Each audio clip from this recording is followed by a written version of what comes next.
Over 20 years ago, I coined the expression think big, and it's been a part of my life ever since. It's also come true. I became an even bigger success after I said it than I was before. And that's one reason I think it's an important way to think.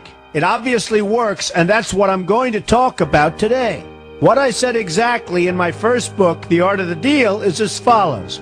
I like thinking big. I always have. To me, it's very simple. If you're going to be thinking anyway, you might as well think big. That book was a bestseller, and it's considered a business classic at this point. But I never thought those words would become bestsellers in their own right. It's an interesting point that I'm famous for two very short statements. Think big and you're fired. But let's stick to the first one for today. And I'd suggest strongly that you pay attention so that you won't have to hear the second one. Thinking big starts with the details and grows from there. Because I'm a builder, I'm very aware of the importance of having a good foundation. You can't take chances in construction. You can't be haphazard and say, well, maybe this will work, maybe it won't, so let's try it and find out. Because a lot of people will be at risk. I have to know if something will work or not. Every inch has to be accounted for. In other words, thinking big starts with being thorough. So number one, be thorough. Don't count on happenstance to get you anywhere, because it won't. Number two, get a momentum going and keep your momentum going. You have to have big ideas, but you've got to have the energy to get them done, which can sometimes take a long time. If you don't have momentum, you will not have what it takes to get the job done. Patience alone isn't enough. I have a lawyer friend who used to refer to me as the reverse tornado who builds everything in his path. I always like that because it implies a lot of energy and a lot of momentum. And that's exactly what it takes to get anything done. So keep your momentum going.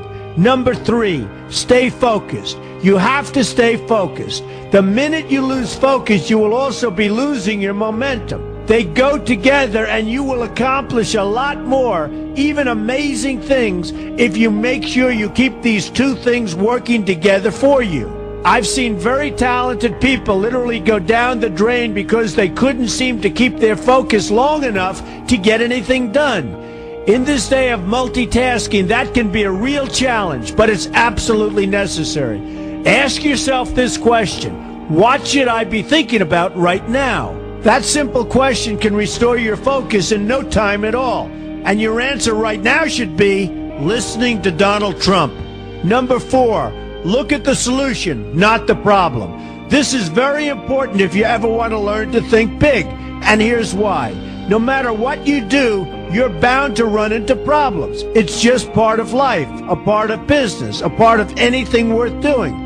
If you let the problems get in your way, they'll become bigger than your idea was to begin with, and you will be a wipeout. No matter how bad things look, keep your focus on the solution, and you will be surprised how things can work out, and work out properly. One way I do this is to ask myself when confronting a possible problem, is this a blip or is this a catastrophe? A catastrophe is something like an earthquake, a tsunami, a war, and so forth, and a blip is everything else. Right away you'll have the right perspective and your equilibrium will be restored.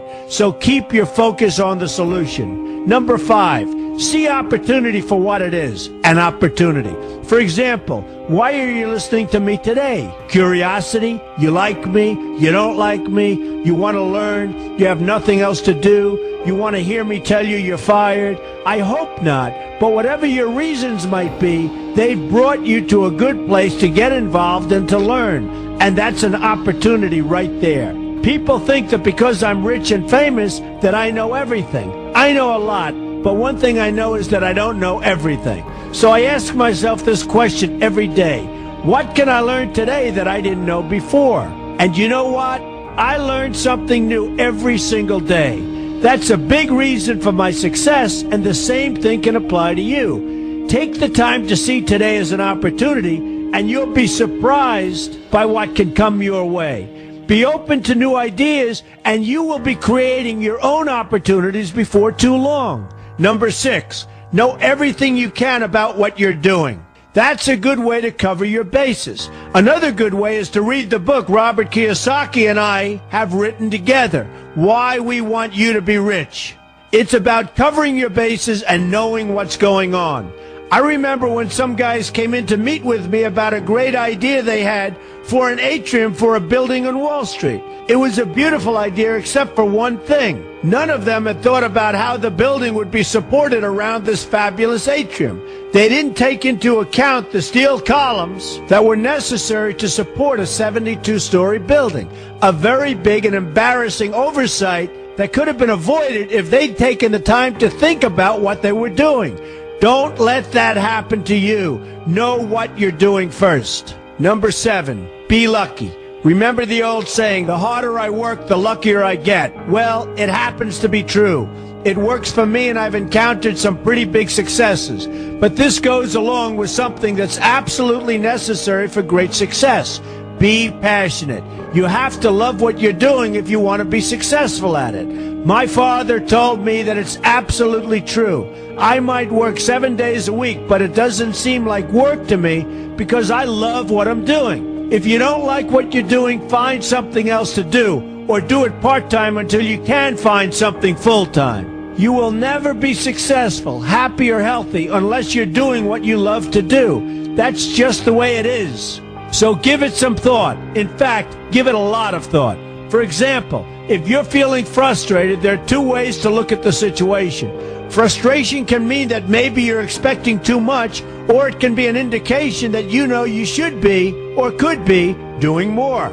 Use frustration as a motivator. Use it to get where you want to go instead of staying where you don't want to be. But above all, be passionate. That's the fast track to success, no matter what your interests are. Number 8, see yourself as victorious. That can zap negativity immediately and put a positive spin on problems. I've gotten to the point where I see problems as challenges that I'll enjoy meeting and dealing with. My point here is that no matter what you do, you will encounter problems. Why not see them as challenges instead and know that you are more capable of dealing with them? That's positive thinking with a realistic slant. When I go into negotiations, I keep an open mind to what may happen. But I can tell you that there's already a done deal attitude on my part. I've already thought the process through to the extent that I know everything will be better off if they agree with what I've come up with because I've taken both sides into account. I enter the situation with a victorious attitude, and I've had enough victories to know that this attitude works. Use it. Number 9, be smart. Know that you have something unique to offer because you do use the tools that are provided for you and remain open to new ideas. That's being smart. That's also where innovation comes from. Being smart means you know how to use what you've got. That doesn't mean there's nothing left to learn, but it means that you will have the ability to learn and move forward with success. And success is very important. Success is what you want. Just be successful. Believe me, you'll be happier. I know people who have had very few real advantages in life, and yet they've managed to become giant successes. They figured out how to use what they had, not to dwell on what they didn't have.